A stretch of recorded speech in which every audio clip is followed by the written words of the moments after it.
I had to go to the hospital one day, and I'm going to tell you exactly what happened. So I went into the hospital and I went straight to the reception, and the receptionist come up to me and she's like, "Yes, how can I help you?" Now there's other people in this waiting room. I says, "I'd like to see a doctor, please, immediately." She says, "And what problem are you having?" I said, "It's my willy." And she was flabbergasted. She was so angry. She immediately jumped up out of her seat and said, "Right, that's enough of that. You're not using that language in here. There's too many people around. There's kids here. You need to leave. You need to leave right now and come back when your mouth is a little bit cleaner." So I was taken aback by this. I didn't realise what I was saying was offensive. You know, I said, "Okay, fine." So I left. So I went off, I did some things, and then I came back, and I said, "Right, okay, I better watch my mouth." So I went in, and it's the same receptionist. So I go up to the receptionist this time. She recognises me immediately. And I said politely, "Hello." She said hello back. "How can I help you?" I says, "I would like to see a doctor, please, as soon as possible." And she goes, "Okay. And what seems to be the problem?" And I said, "It's my ear." And I winked at her. And she looked at me back and she smiled. And she says, "Oh, and what is the problem with your ear?" And she winked back at me. And I responded, "I can't piss out of it."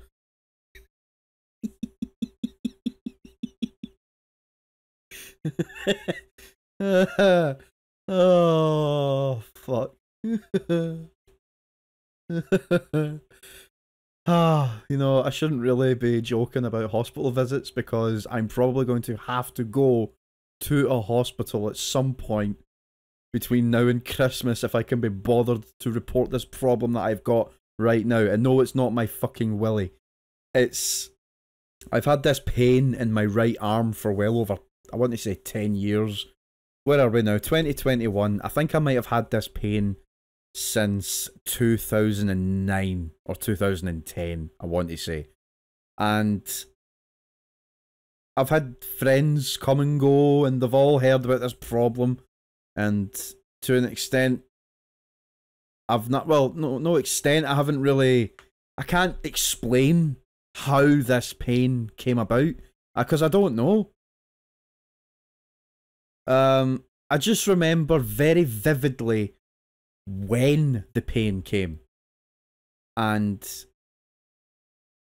it happened when I was playing a game on my Xbox. And I was just sitting playing it casually. I was playing Battlefield 1943 for the Xbox 360. And I just remember sitting down to play it. And halfway through a game session, I had to put the controller down. Like, out of nowhere, I couldn't pause it because it was online. I had to put the controller down, and one of my friends was asking me, "Why aren't you moving?" Like, if that's what you would do. And I says, I'll be back on in just a minute. My arm's sore all of a sudden. And at first, they made a few wank jokes, because, yeah, of course you would. But, and they were like, how's your arm fucking sore? I says, "I don't know, this pain just came out of nowhere." So now I'm going to describe it. The pain comes and goes. If I had to count how many times the pain came, I would say it comes maybe twice a year, maybe 3 times a year. And it can last weeks. And then it'll go away out of nowhere. But the pain radiates through my upper arm as if it's dead. It's as if someone took a hammer or a fucking simple punch by fists right to it and killed it dead. It's like I've got a dead arm. That's basically what it feels like. The top of my shoulder, neck area feels stiff during the night. And I cannot raise my arm at a certain angle without it being agonizingly painful. Now, it's fucking at its worst in the morning. And it gradually gets less sore during the day. By the time I go to bed at night, the pain's there, but it's not ruining the evening for me. It's at its worst first thing in the morning. Sometimes early at night, or late at night, or you know, it's stupid o'clock in the morning before I've woken up properly. It's at its worst then because I can't move it. It's stuck in a position. If I do move it, the pain is unbearable. And I don't know where it came from or why I've got it, but I've had it since I was maybe 19 or 20. Now, I haven't had an x-ray for it before. And my missus told me recently that maybe it's related to when I broke my collarbone at the age of 17, which was the same side. The pain in my neck area is quite similar to when I broke the collarbone. It's not as nearly as sore, but the uncomfort reminds me of it. I walk around with my shoulder like kind of raised a little bit. You know, I walk around looking like fucking Igor, but like it's subtle. You wouldn't really notice it until I told you that's what it was, and then like until I point it out, you'll never notice me walking like this. I've yet to go to it. Well, I haven't yet to go to a doctor about it. I've went to a doctor about it, and I didn't know how to explain it. I just remember telling him that my arm he reckoned it was a muscle pain, so he put me on these rheumatoid or rheumatory tablets to fix rheumatic pain, and I can't remember if it worked. I really can't. Like at this point, it probably just went away. But it's came back since. I thought maybe later in my 20s, maybe I came to the conclusion that it only happens after I do something physical, like picking things up, or like doing anything related to pulling, or pushing, or lifting, or doing any sort of physical stress. Maybe that's what causes it. Because maybe I'm thinking maybe it's a tear. Maybe I'm tearing something. Because after a while, like if I sit quiet for a while, it kind of goes away. But going and doing physical work kind of stresses it out. And my missus reckons that she's very much like this. She is the type of person that will go on to the likes of WebMD or anything like that, but she's not stupid with it. Really, she's not the kind of person that the second she sees the C word, that being cancer, she automatically jumps to that conclusion. No, she ignores that. She looks for things that make sense. She doesn't outright diagnose me. She just think of it that it could be that. Treat it as if it could be that and see what boxes that you can tick. You know, and if you end up not ticking as many boxes, it's probably not that. But she reckons that it's dead arm syndrome. Now, it sounds ridiculous because when you think of ailments diagnosed by a doctor, you'll think of some fancy word like rheumatoid arthritis or osteoporosis or some dumb long fancy Latin word like that, and then when you think of something like this, you say dead arm syndrome, and it's like that sounds made up, or it just sounds like something like lazy bastarditis or something stupid like that. Oh, I've got a sore hand. Oh, maybe you've got sore hand syndrome. You know, it sounds ridiculous, but that is actually an official term.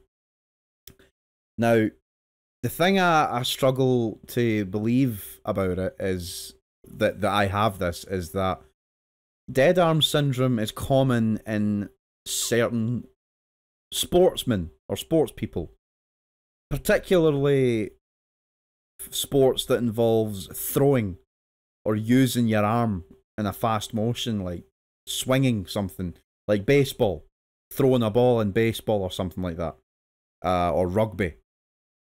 Because it affects the way you throw a ball or something like that. Like the muscles in your upper arm area going up to your shoulder is where the pain is, so it affects how you throw. It can be caused by that, I don't know if I've got this. I don't think I do. I don't want to believe I do. But at the same time, I do want to believe I do, because then if I do, I'll know what to do. I just need to get a doctor to confirm it, but I don't know if the doctor is going to pass it off as something else, something small, put me on some tablets that makes me think it's going to work and it doesn't. I don't know. But the symptoms of dead arm syndrome involve, I think I have it here somewhere actually, I didn't write it down, because like I said, passing it off, that's something I did as well. Dead arm syndrome is a pain or weakness in the upper arm during a throwing movement. It can happen slowly or suddenly, like when your arm speeds up to throw a ball. In addition to pain and weakness, the condition can make your arm feel limp or dead, as it were. Other common symptoms include stiffness, numbness, or tingling. Now, it sounds almost like exactly what I've got. Stiffness, numbness, tingling, fatigue in the affected arm, reduced throwing speed, inability to throw with force, reduced control when moving your shoulder. Now, I don't throw things, so I didn't even think anything of it. But then I thought to myself, I'm going to try and throw something, as if I'm throwing a baseball, just to see if it hurts. It fucking hurt. But of course it hurts. It's sore anyway, you know. But I still don't want to believe that that's what it is, because I'm not fit. I'm not healthy. I eat like a pig. I don't exercise. The most exercise I get is when I cycle to and from work, and even sometimes when I'm doing the work itself, because I do a cleaning job, so there's a lot of moving around and pushing and lifting and moving a mop and lifting bin bags, heavy bin. You know, there is some sort of physical stress being done there, you know. But people that are at higher risk include those that I said earlier: baseball players, water polo players, tennis players, volleyball players, young athletes, and I suppose the closest thing to me would be manual labourers, because I do lift things often in work. I lift heavy buckets, I lift, like I said, full bin bags, you know, taking things off. When I'm working in certain places like schools, we need to move furniture, I'm lifting tables and chairs, and sometimes I'm doing it on my own. If I had to point at anything that might have caused this pain to return, it could have been when I was working over the summer, lifting tables and chairs out of classrooms to deep clean the rooms. And I sometimes lifted them on my own, which was probably stupid. But she reckons, my missus reckons, it could be dead arm syndrome based on those things that I've described. And she says, in order to fix that, you could do physiotherapy, take ibuprofen or anti-inflammatory medication, which doesn't work. I've already tried it. I've went through a full box of ibuprofen and paracetamol. Nothing worked. Physiotherapy, I don't mean to sound stupid, but I've never looked it up. I don't exactly know what physiotherapy is. It's a term for a reason, because you must have to do something specific. I never looked it up, so I'm going to look it up. A physiotherapist is a medical professional who specialises in treating injuries and conditions that impact movement. I think my missus goes to a physiotherapist. I could be wrong.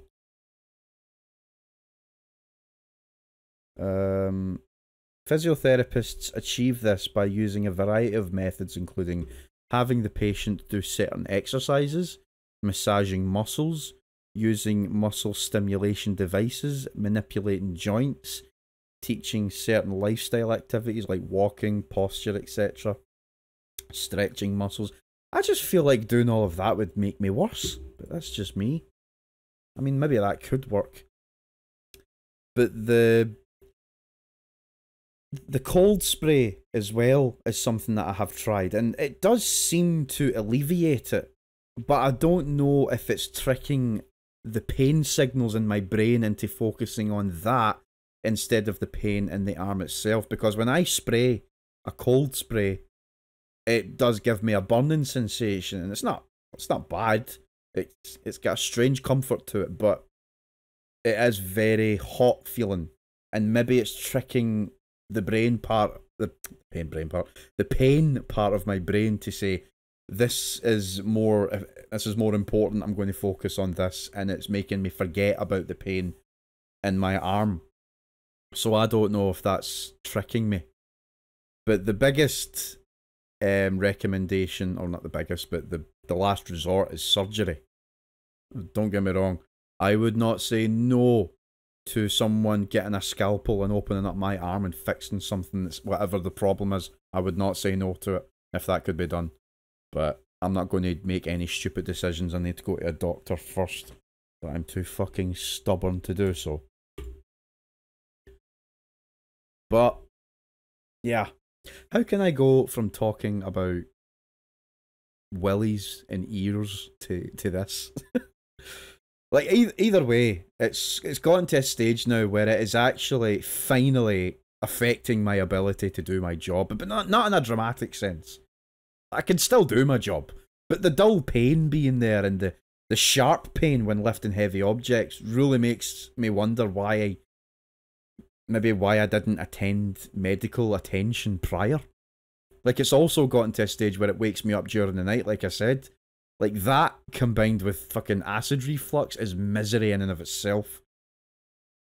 I will contact a doctor about it. I just haven't found the time to do it yet, between the morning shift, coming home, sleeping, and going back out for a late afternoon shift, coming back home, dozing off at night, rinse and repeat. It's hard to do one thing without sacrificing the other, do you know what I mean? Like, if I go to the doctor in the morning, I'm losing valuable sleep that I'll need later that day. It's a hard one. Like, a day off sounds obvious, but I have a week's holiday booked already, so I can't afford to have any more days off. It's a genuine dilemma. So I'll figure something out as the month goes on, but I'm not sure what to do right now. But that's the worst of my issues. There's other issues I've got. Stupid issues. Trivial issues. And I love a good rant. And a couple of things have annoyed me this week. My phone was doing this thing that was kind of irritating me, and I didn't know. At first, I didn't know why it was doing it, but I said it already a few months ago that I got a new phone, and it's a Xiaomi phone. They're Chinese phones, like, but they're really, really good. They're Android, and it's a Xiaomi Mi 10T. The light model, and it's a brilliant phone. It's fast, the battery takes a long time to go down. It's going down a lot faster than it did the last time I mentioned it, but it's still lasting throughout the entire day. It's a good phone, it's got a great camera on it, 64 megapixels, I love it. But there's this one thing about it that I love and hate at the same time. I much prefer using dark mode on my phone, because it dims the screen. It doesn't use as much of the brightness, and everything is a darker shade than what it should be. And I prefer that. But it does something if you have it enabled with apps. So what's happening is, when I use, say, Twitter, for example, and I've got this dark mode turned on, it turns photos that are black and white into inverted colours, like a negative. And it was bugging me for a long time, and I decided to ask the company Xiaomi on Twitter for help, stating that my phone does this thing where it inverts black and white imagery if I use the dark mode setting. And I didn't get a response from Xiaomi themselves. Instead, I got a response from someone who, I can't tell if they are a shill for Xiaomi, if it's someone that just really likes Xiaomi phones, or if he works for them as part of their social media platform advertising. I don't know.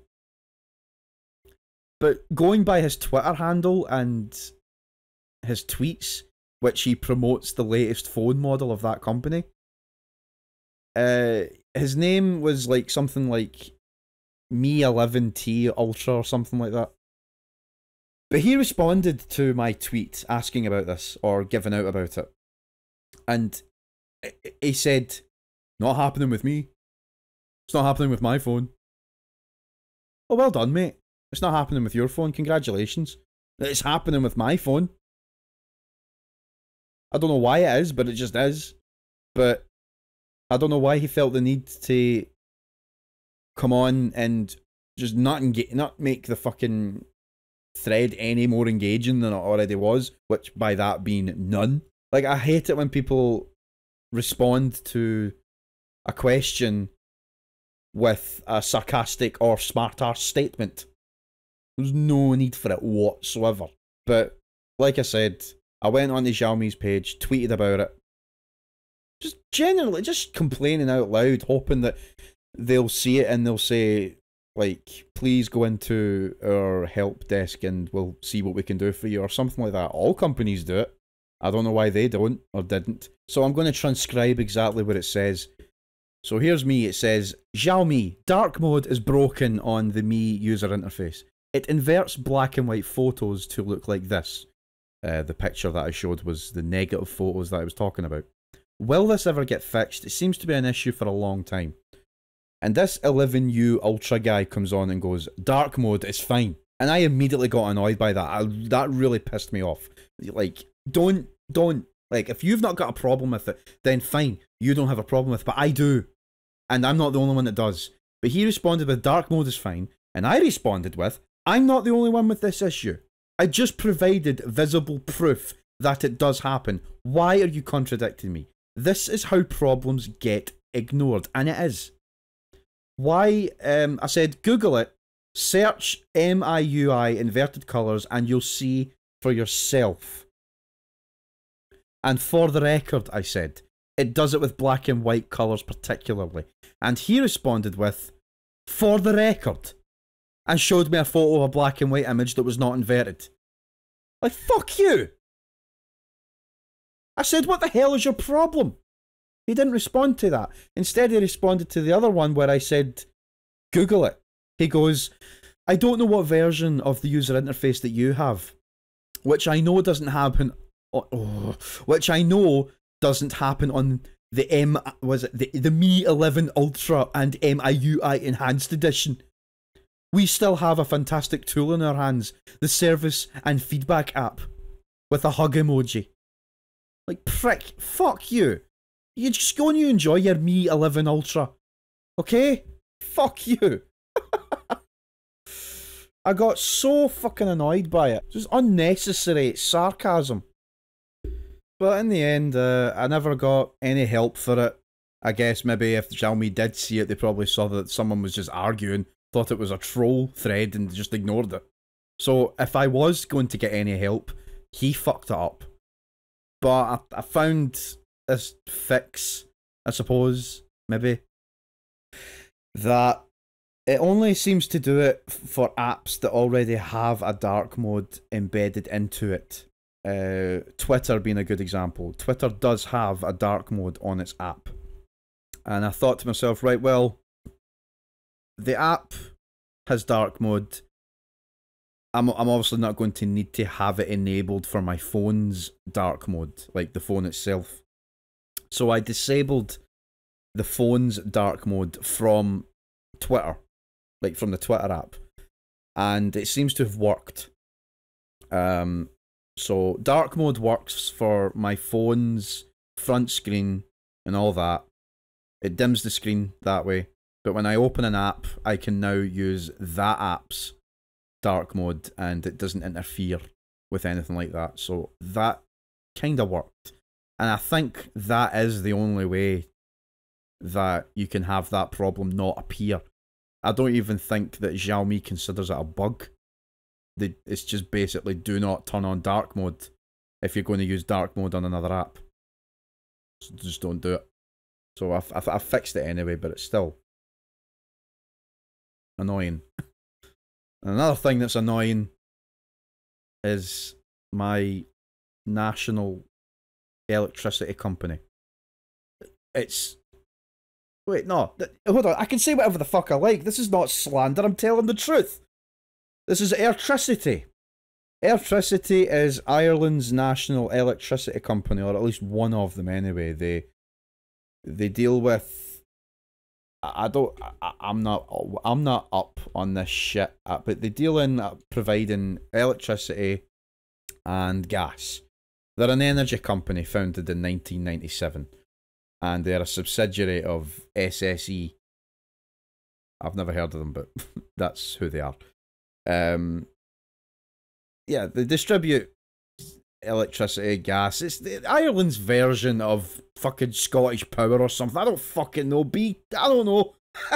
I don't fucking know anything about this shit. But anyway, that's who I'm with. That's who I'm with. And they're pissing me off right now. As I speak, at this very moment, my electricity meter outside is beeping. Oh yeah, this is how I pay for my electricity bill. Instead of having a paper bill come in through the door every month or two, which is very stressful, I have opted to have them allow me to top it up myself using a keypad and machine outside the house, or inside if I want to have it moved in, but nevertheless, I digress. And it's probably more expensive in the long run, but I don't care. It's kind of like topping up my phone in a way. That's how I treat it. You know, I top up as I need it, and I find it less stressful that way. Just because I know exactly how much is going into it, and I don't need to worry about how much it could be at the end of the month. You know, that it alleviates that stress. And we treat it like topping up a phone. Only instead of topping it up every month, I'm topping it up every week. Which is fine. Anyway. So I'm due to top it up. I was due to top it up this weekend. But what I didn't realise is that they are not very available to contact over the weekend. Now let me explain. So Airtricity has this app. They have an app that you can download onto your phone that allows you to top up your electricity meter using your electricity account, the account for the company that you have. And they provide you with a code, just like topping up your phone. You get it sent straight to your phone immediately. And all you have to do is just punch in the code that you see on screen, and there you go, you're topped up easy. You don't need to go to a shop. You don't need to do anything. It's very easy. You can go to a shop if you like, but you don't have to. It's the same way, like I said, for the third time. It's like topping up a phone. Very easy to do.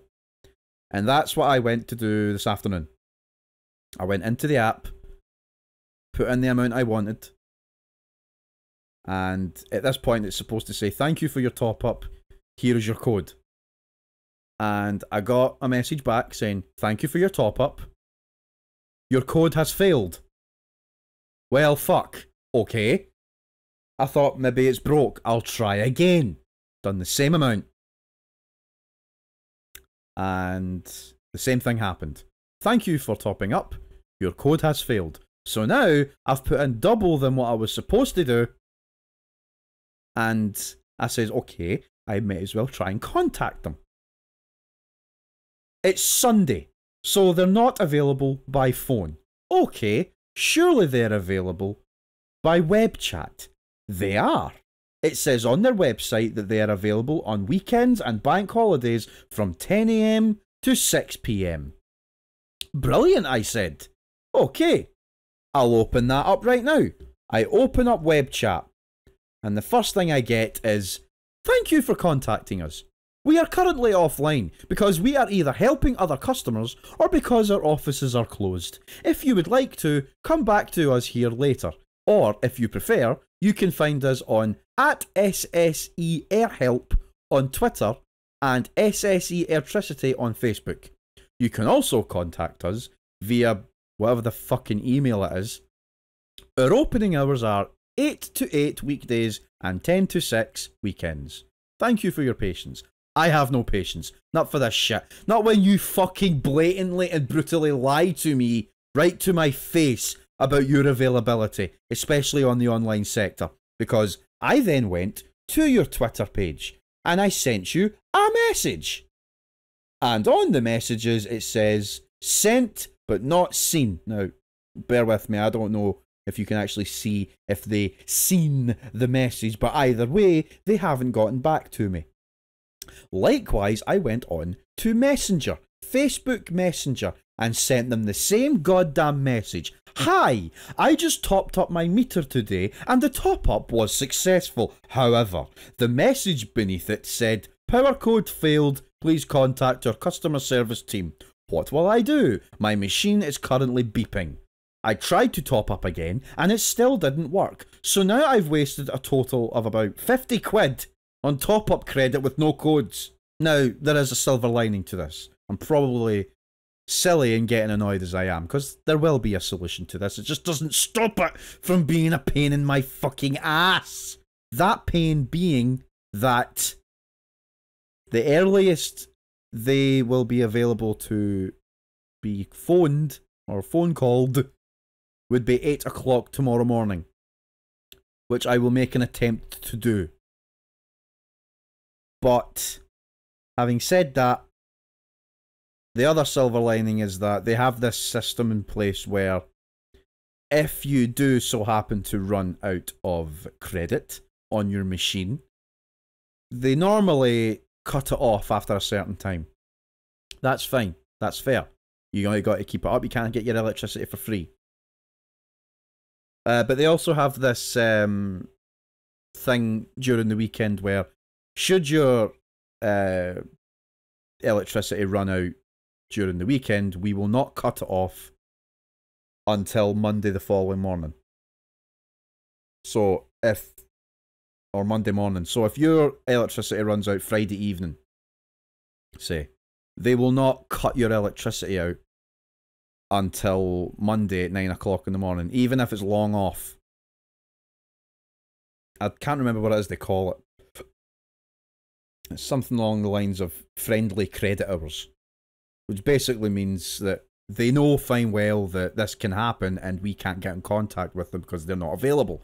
So to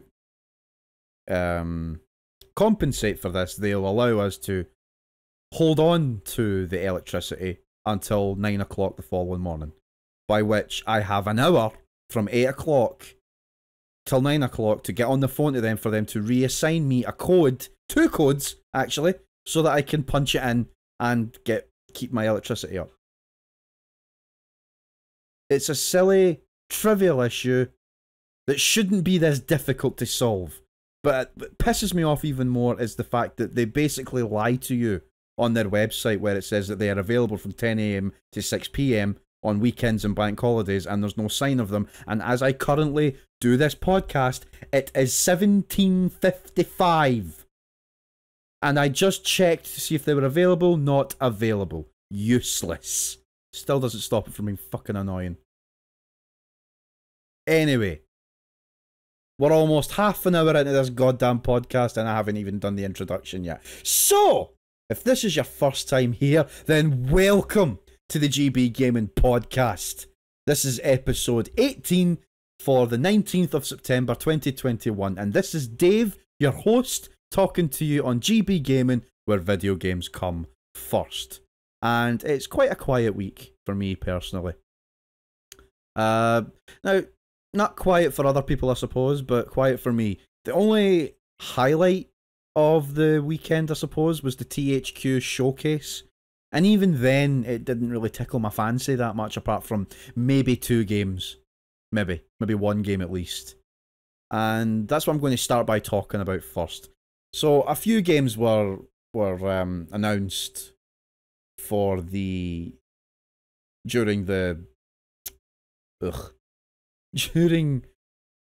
showcase. And games such as Superpower 3, MX vs ATV Legends, Expeditions Rome, Jagged Alliance 3, and Outcast 2 A New Beginning. Those all seem, on Elex 2 as well, those all seem like good games, but the 2 games that stood out for me were Spongebob Squarepants The Cosmic Shake and Destroy All Humans ReProbed. I'm going to quickly talk about Spongebob Squarepants first. I didn't know there was an audience for this. I really didn't. It's made by the same people that remade SpongeBob SquarePants: The Battle for Bikini Bottom remake. So it must have an audience. I mean, I do know SpongeBob has a massive audience, young and old. So maybe it's that generation that's enjoying these games. I don't know. The games are probably good. It's just the history of Nickelodeon games in general haven't been that great. The games haven't been that good. But people seem psyched for a SpongeBob SquarePants game, I suppose. And if... yeah, okay, I guess. More SpongeBob. I don't understand it. I can't knock it though until I've tried it, so maybe I'll have to play it first to see what the fuss is about.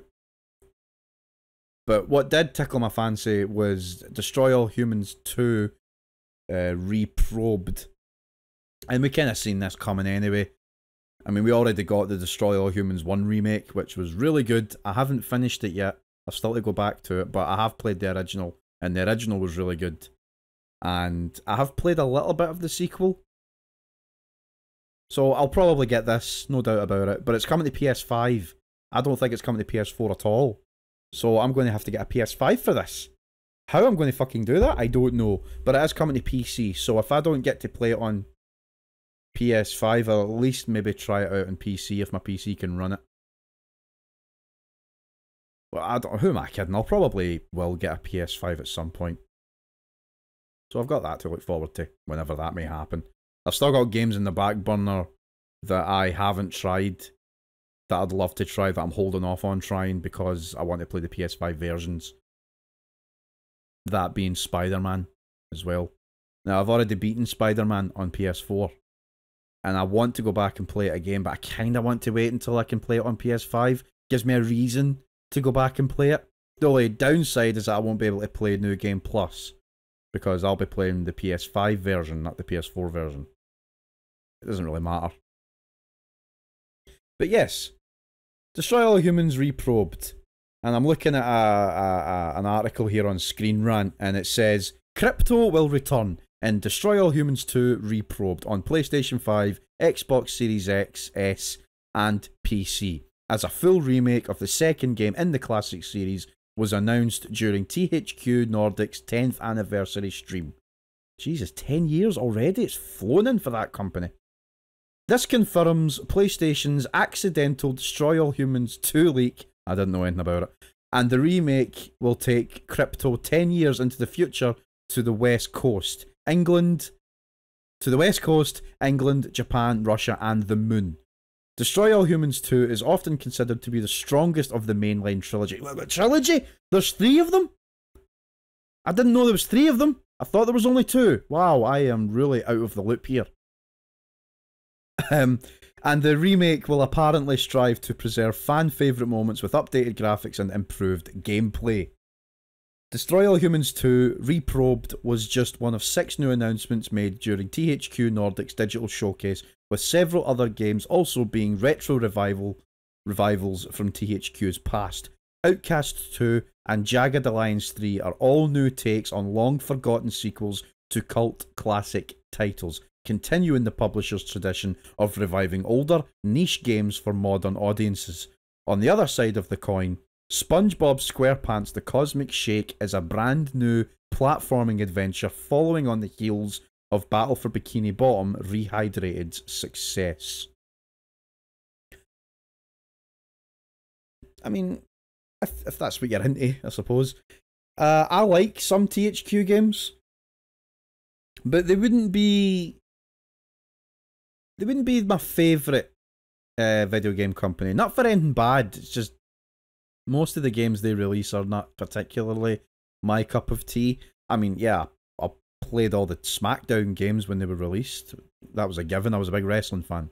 I suppose my favourite THQ title would be...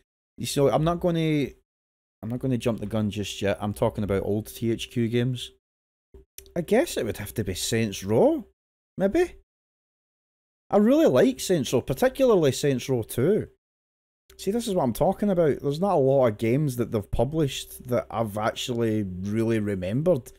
I mean, Darksiders was good. I really liked that. Although it took me a second attempt to play it to actually enjoy it. Because the first time I played it, I never beat it.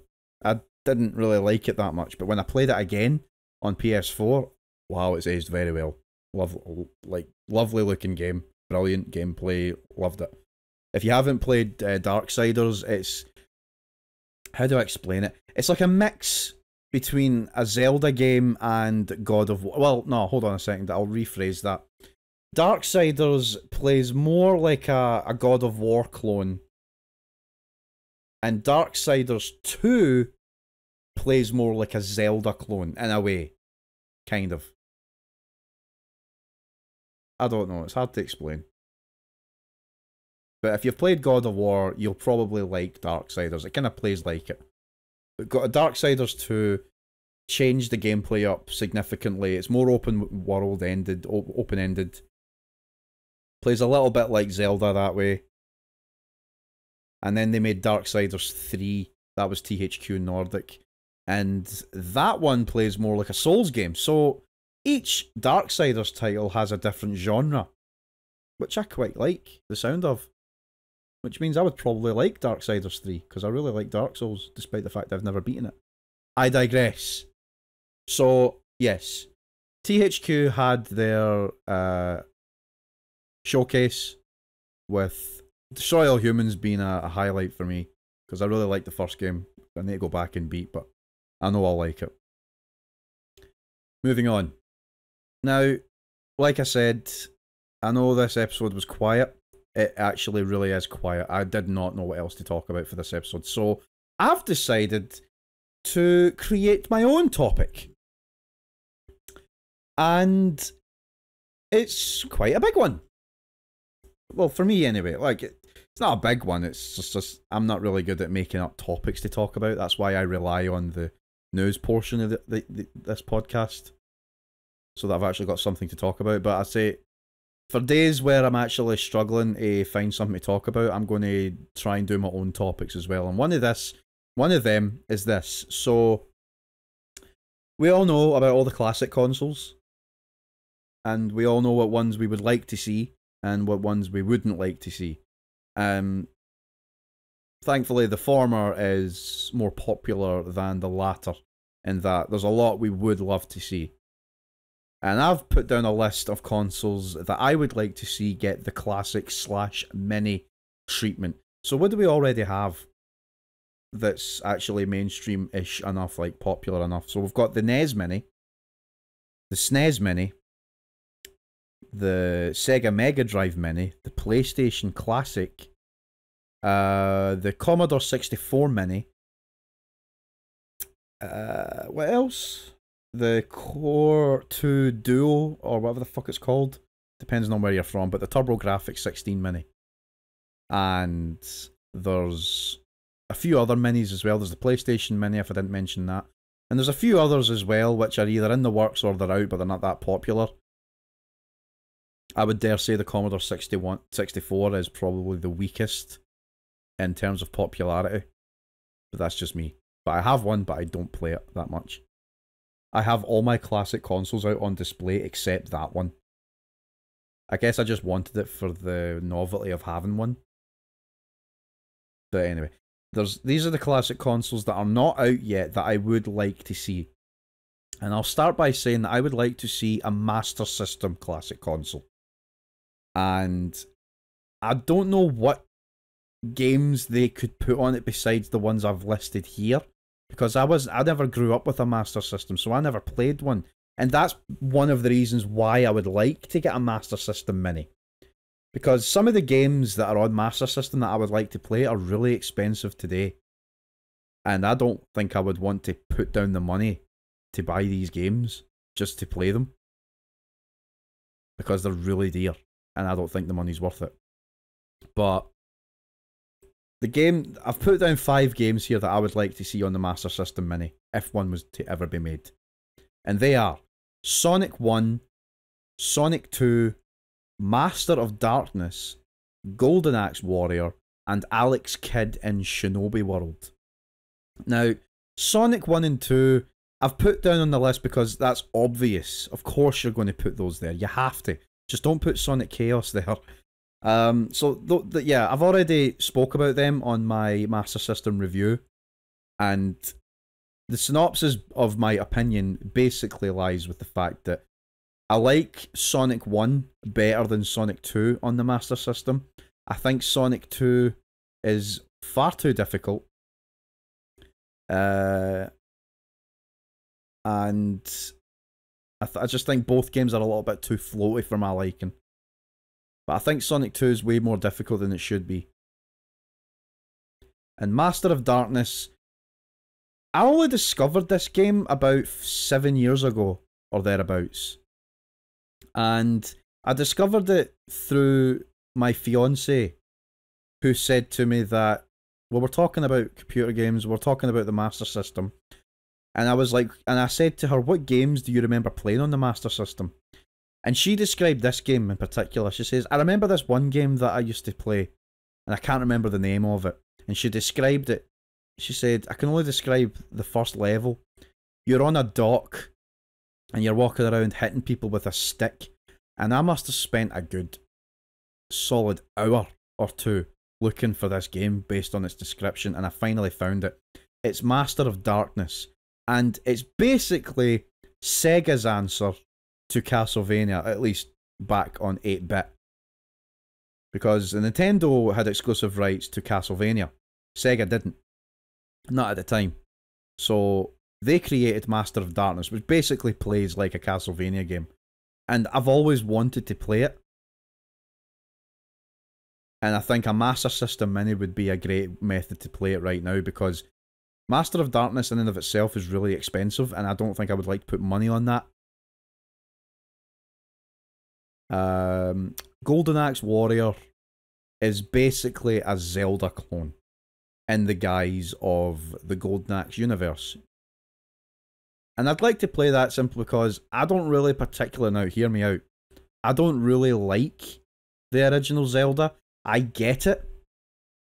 I can put my mind into that of someone who was around in that time playing those games and seeing the innovation there. I can see where the appeal is for the original Zelda. It's just not my kind of game today. I can't play it. I don't like it that much. I don't think it sucks. I can see why people like it, but I just think there are better games than that. That being said, I did like Golden Axe, and I would like to play a game like Zelda in that universe. Golden Axe Warrior is that game. And then there's Alex Kidd in Shinobi World, which I've already stated that I would really like to play, despite the fact I fucking hate Alex Kidd. Fucking hate it.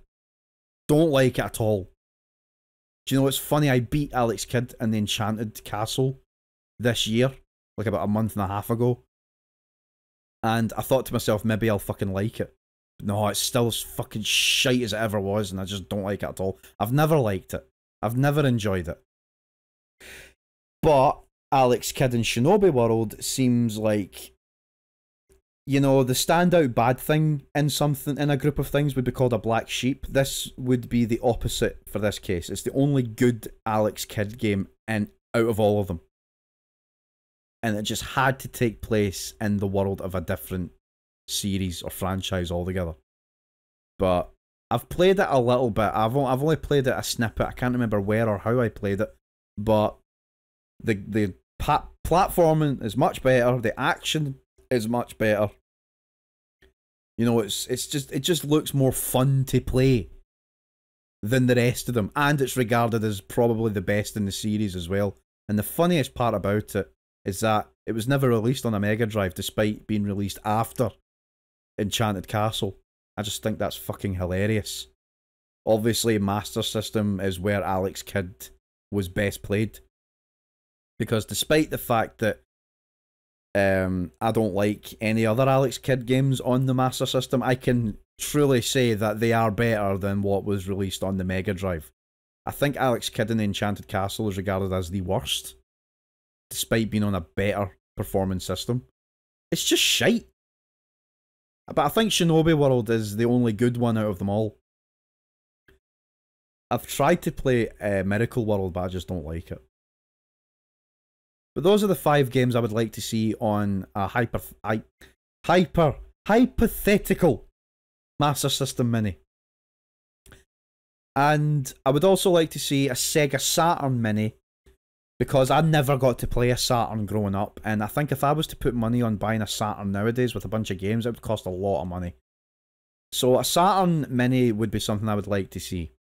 And games that I would like to see on it off the top of my head would be Panzer Dragoon, Guardian Heroes, Virtua Cop, and Fighters Mega Mix, as well as Legend of Oasis, which, if memory serves me correctly, is actually the sequel to Beyond Oasis, which in Europe was called The Story of Thor. And as such, this game is actually called The Story of Thor 2 in Europe, but worldwide it's known as The Legend of Oasis. And I would like to play it because I've played The Story of Thor, or Beyond Oasis, and I really liked it. But I didn't know there was a sequel, so I would like to play that as well. I don't think it's regarded as better, or even as good as the original, but I would still like to play it. Now, I don't know, now I'm thinking about it, I don't know why I included Virtua Cop in this list, because Virtua Cop is actually a light gun game. You couldn't really put that on a Mini. It wouldn't work very well, unless they somehow included some zapper that you can use that's compatible with flat screen TVs, but I doubt it. But like I said, I couldn't really think of any other games to put in there. I suppose maybe one of the Marvel games, like Marvel vs. Capcom 2. I don't know. Fighters Mega Mix is an interesting one as well. That's a game that's made by the same people that made Virtua Fighter. And it's basically a Virtua Fighter game with a bunch of characters mashed in. So it's kind of like a Marvel vs. Capcom deal, except it's all Sega characters. So it's like a crossover fighting game, basically. And, like, characters that are in it include some characters from Virtua Fighter 2, Fighting Vipers, Virtua Cop, Daytona USA. It's kind of like, it's one of them games. Be kind of like, it's like, here, the best comparison I could give Fighters Mega Mix is that it probably would be similar to that of King of Fighters, where different characters from different properties of the same company were brought in together. So in the likes of King of Fighters, you've got loads of characters from different SNK games brought into this one game. That's basically what it is. But I never got to play it before, so that would be one I would like to play, and a Sega Saturn Mini would be the best place to put it. Panzer Dragoon, again, I have seen it, but I'm not really into those kind of games, but I've seen that it's the best, one of the best games on the console. Seeing it and playing it properly would probably change my mind. And then you've got Guardian Heroes, which I've played before, but only on the Xbox 360. I played an updated version of it, but I never got to play the original, so that would be an opportunity right there as well. And now I'm getting into unlikely territory with these next two consoles, and I'll explain why they're unlikely. So you've got the Dreamcast. There's no way in a million years you're going to get a Dreamcast Mini, because I just don't think you can get a system that small to have that many games built in to run as well as the original console. Then again, I don't know. But if there was a Dreamcast Mini made, the games I would like to see are Crazy Taxi, although I might walk that back, because one of the big things about Crazy Taxi is its music. That's one of the things that people really like about Crazy Taxi, is its licensed music, and that's the problem. You wouldn't get that with a newly released version of Crazy Taxi. You still get it on the original version, or the PS2 version, but on a Dreamcast Mini, or any modern console, no chance. Like, if you boot up Crazy Taxi and you don't hear the Offspring blaring out when you turn it on, it's not Crazy Taxi, is it? Don't get me wrong though, the gameplay is fairly solid. It's very fun, very addictive, quick, fast-paced arcade style game, which I really like. Other games I would like to see on a hypothetical Dreamcast would be Soul Calibur, Choo Choo Rocket, Sonic Adventures 1 and 2, Jet Set Radio, the original Shenmue, and Skies of Arcadia. I have no specific reasons why I would pick any of those games. It's just I know that these games are popular on the Dreamcast console and that it would be dumb if they didn't include them on it if one was to be made. The only game I could probably see not making its way onto that would be probably Shenmue, because that's already been re-released in a better format with a sequel that came out recently, like the third one. So shoving the original one onto a Dreamcast Mini would be weird, but then I'm contradicting myself when you're going to this next console that I would like to see in a miniature format, and that would be the N64. Now, I got a few reasons why that's not happening. Because I reckon Nintendo will probably wait until they can shove an N64 emulator on the Nintendo Switch Online and start drip feeding his games into that.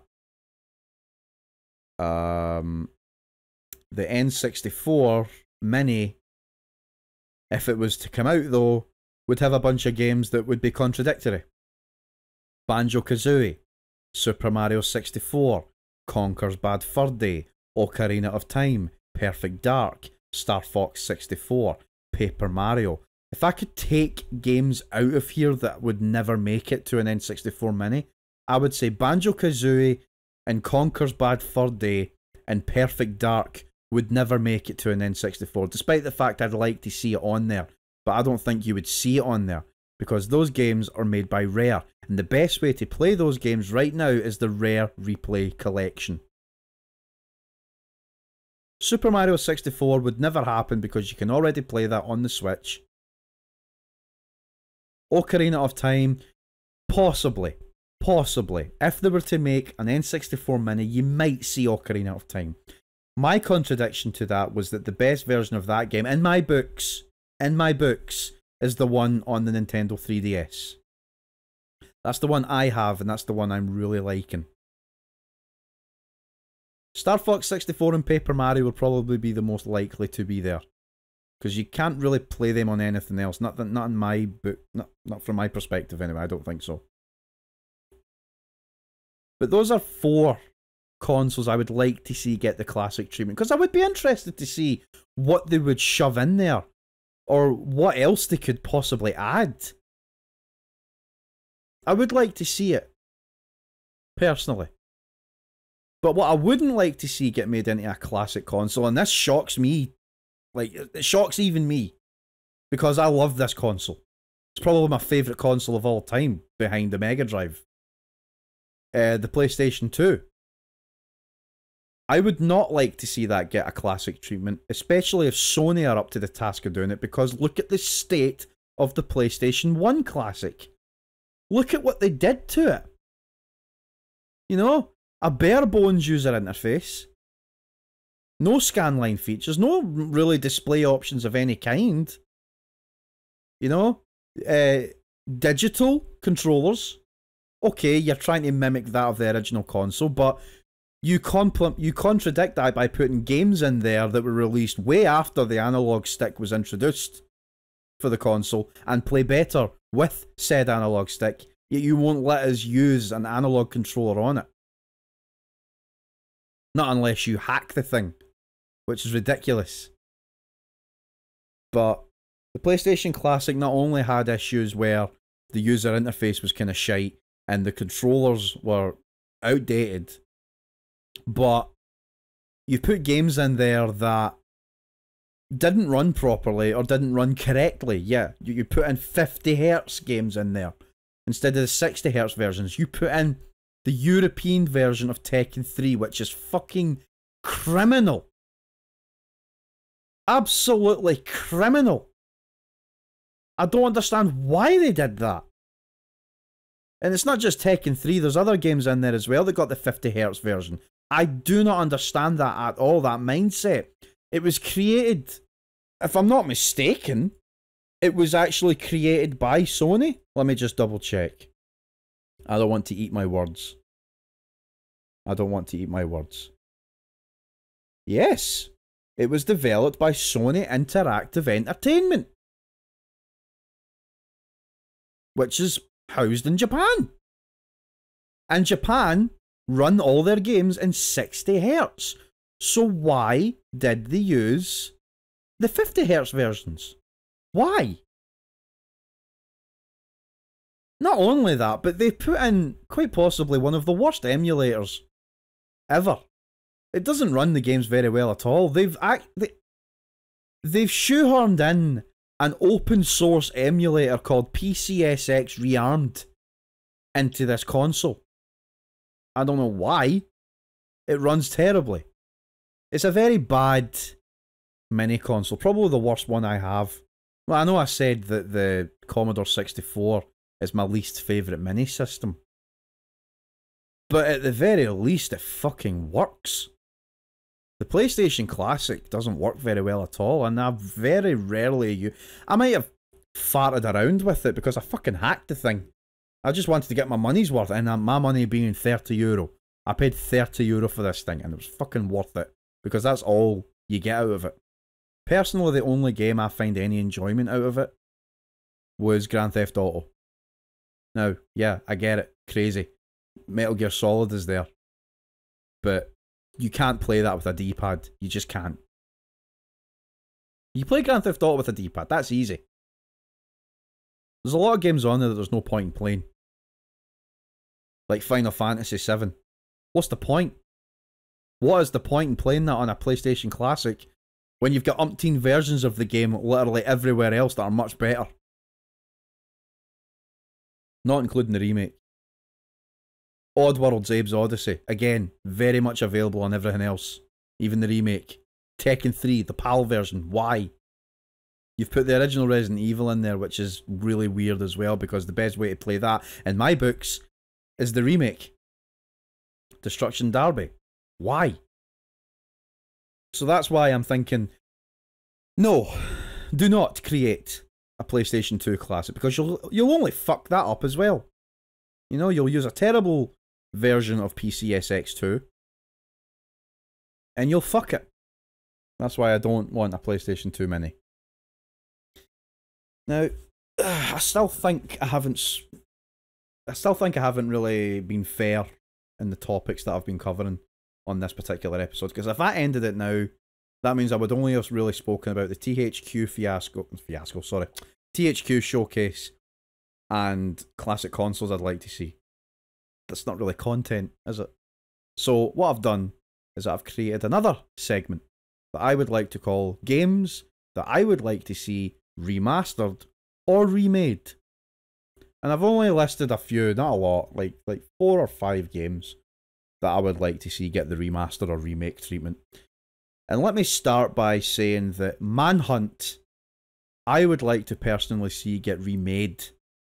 Because let's face it, Manhunt, despite the fact I do enjoy it for what it is, I think Rockstar could benefit from rebooting that series and actually make the plot of the game be meaningful, as Rockstar titles go.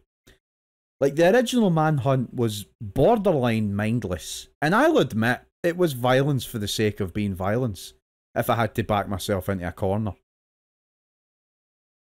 Because, like I said, I think, in my original Manhunt review, I don't think Manhunt would do nearly as well if it wasn't violent.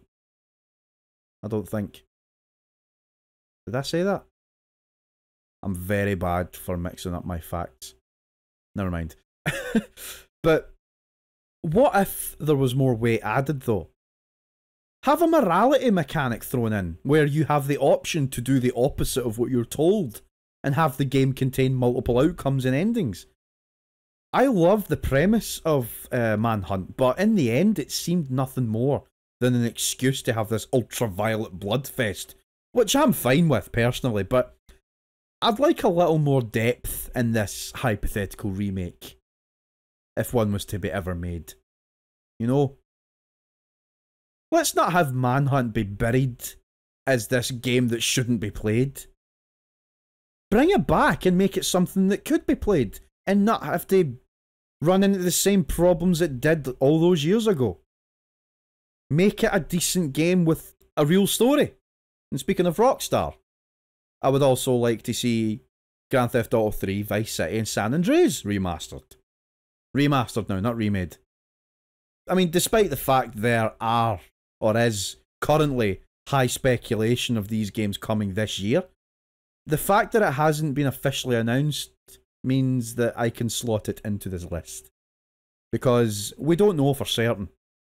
At least I don't think we know for certain. I think it's just high speculation, and quite possibly high likely that we'll see these remasters or remakes come out. It's hard to say what I call it. I say remaster because I keep thinking that they're just going to take the same games and make them higher resolution with better textures.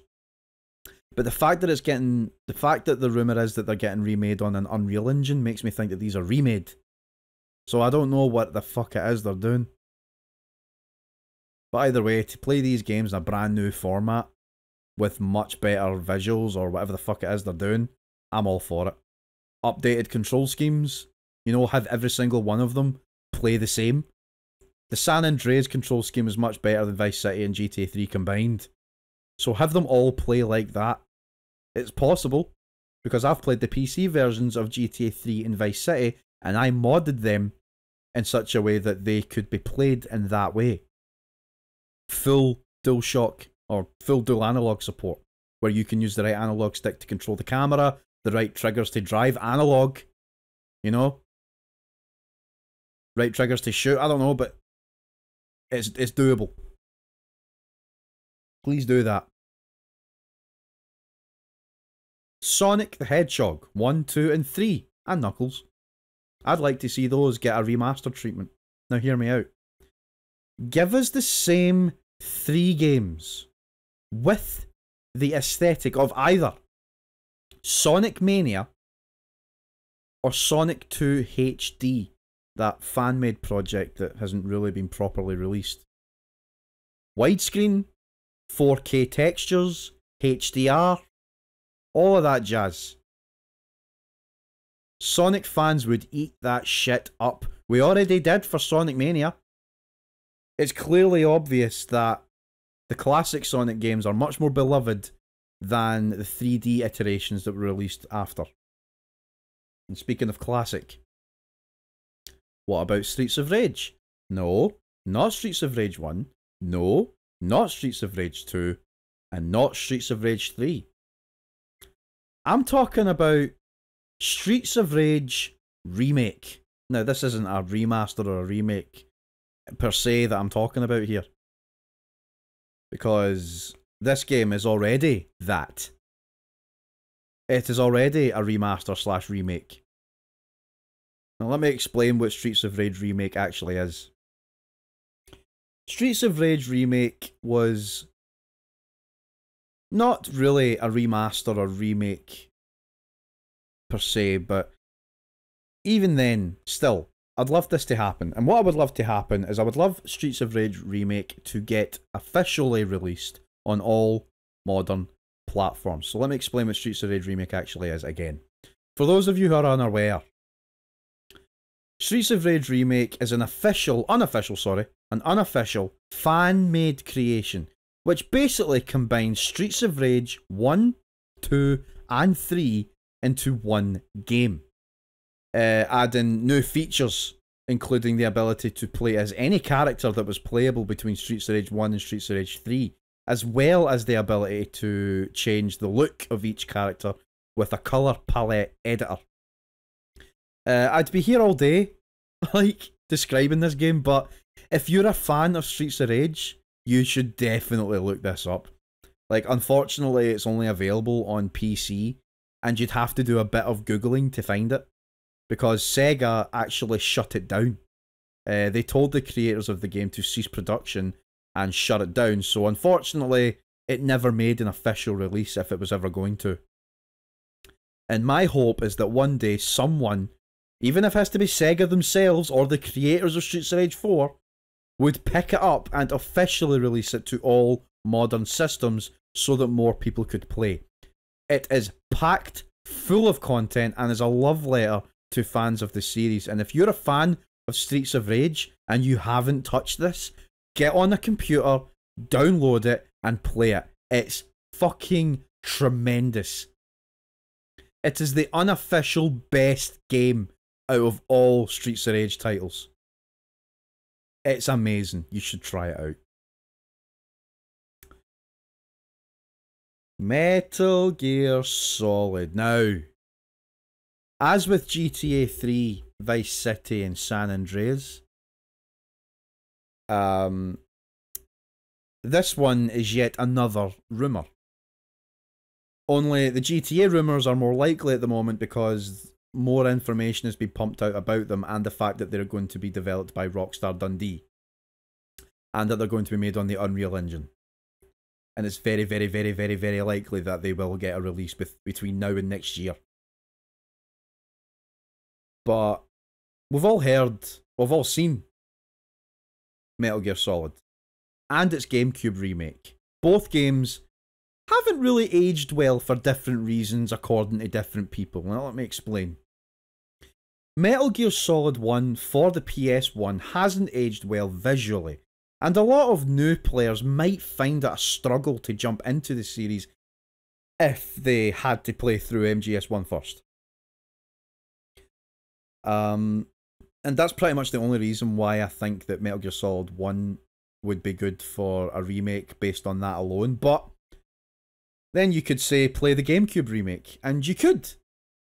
But that game, which was titled The Twin Snakes, is pretty much locked on to the GameCube console. It's quite expensive, and there was a lot of changes made to it that seemingly contradict the theme of the original game, depending on who you ask. Some people find it more campy than the original, and others find it a betrayal of its gameplay style, with many pointing out how it's too easy, due to it basically playing the exact same as Metal Gear Solid 2, with the ability to aim and fire in the first-person perspective, and, like, eliminating the challenge that the original game provided when engaging enemies. There is a rumour that Blue Point Games could be working on an aforementioned remake of the original game. And I don't know how true it is, but there was a tweet that they made a couple of years ago, and this was before Demon's Souls got its remake. But there was a tweet that they made, and I think to this day people are still curious about it. But the tweet says, "So calm this spooky night, a symphony of rumours, not one but two, return from the shadow. A resistance to dart home as black monsters escape twisted hills and wander lands of siphoned souls. Filter your candy collections, soft from solid, and be eco-friendly. Have a metal Halloween." Now, here's where I'm getting the... There's 3 games in there, 4 games in there that I'm seeing as a tease. That being Demon's Souls, with the word souls, Siphon Filter, with the word siphon, Castlevania, with the word symphony, and Metal Gear Solid, with both the words metal and solid. So it's really hard to tell what it is they're talking about with that. But the Siphon Souls thing could just be a reference to the Souls series overall, because it says here that Wanderlands and Siphon Souls is a reference, as souls are collected in the Souls series to level up and purchase items. I don't know. But if the rumours are true, then Metal Gear Solid would be a fantastic remake. I just hope they do it justice, and I hope that Konami don't screw them over. And that's really it. Then I guess I'll just jump to the games that I've been playing. I've been avoiding playing my PS4 lately because it's been sounding like a fucking jet engine, but headphones fix this. But games that I've been playing, I can't. Oh yeah, that's right. I started playing Zone of the Enders recently. It became available as a free game for those with a Games with Gold account. So I got it that way. This is probably the only fucking way I was going to play it. And I beat it. And it took me about 4 hours and it sucked. But to be brutally fucking honest, it sucked. I didn't enjoy it one bit. But I beat it because I wanted to play the sequel, which is Zone of the Enders, The Second Runner. I wanted to play that, but I wanted to beat the original game first. And now I'm thinking, it's no fucking wonder that it did not get the same PS4 treatment as the second one did. Now, Zone of the Enders was part of the HD edition collection that was released on Xbox 360 and PS3 about, I want to say 10 years ago, or thereabouts. And I played that version. Now, the sequel was there, but I already had it for the PS4, which is obviously much better than that version, so I jumped straight into that once I beat the Xbox 360 game. And it is much better. It's much faster. The story seems more coherent, and it's obviously slightly longer as well. There's no backtracking, there's no repetitiveness. It's just set piece after set piece. It's really good. But I'm not really following the story that well. I am kind of to an extent, but not as well as I'd like. So I reckon once I've beaten this game, I'm probably going to forget all about it. Similar to how I completely forgot about Ace Combat once I beat all of those games. But no, it's good. I'm enjoying it, but I'm probably not going to jump back into it once I'm done. I've been thinking a lot about what games to play next. I've kind of been holding off on playing certain PS4 games because, like I said, I want to play them on PS5. But I was looking at my collection this morning or yesterday, and I was thinking, there's a lot of games I haven't started yet, and I really want to start them. But at the same time, we're coming up to fucking October, and I have work to do regarding my content. I still haven't figured out what horror game to record for Halloween. I really don't know. If it's any consolation, I do have a week off. At some point in October, I could utilise a few days of that to do my content, because I will not be working. And I won't be doing anything else. So maybe that's the best time to do it. I don't know. But until that time comes, until the inspiration comes, at the moment, it's just finding something to play and sticking to it. That's my challenge. But at the moment, I'm playing Zone of the Enders 2, The Second Runner. And it's really good. But there's a few problems I've got with it that I had with the original game that I thought would have been alleviated in this one, but unfortunately that's not the case. That case being the camera is way too close, I think. The camera doesn't follow the character very well, according to me. Like, it's too close, and when you rotate it with the right analog stick, it takes way too long to rotate. It auto aims at every enemy that you come across. Now, that could probably be turned off in the options screen. I don't know. But it does become a little bit awkward that way. The instructions are not quite clear all the time, but at least they're a lot clearer than what they were in the original game. I can't count how many times I had to look up how to do certain things or look up where to go for the original game. And I think that's ultimately why it took me only 4 hours to beat, because I used a guide for the majority of my time on it, so I didn't really make that many mistakes. But there was a lot of times where I was like, where do I go next? This is before I decided to use a guide. I haven't really used a guide for the second one yet. I maybe used it for 1 or 2 boss battles, but that was it. But overall, I'm enjoying it. There was one mission that really annoyed me, and it's hard to explain this to people who haven't played it, but I'll try my best. So basically, there is a mission in this game where you have to listen to instructions from someone telling you what direction to go to a location. and I think it's because there are like landmines on the ground or something like that. I can't remember, but what I find frustrating about it is that the person in my ear is saying, turn left, turn a little bit more to the left, okay, go ahead.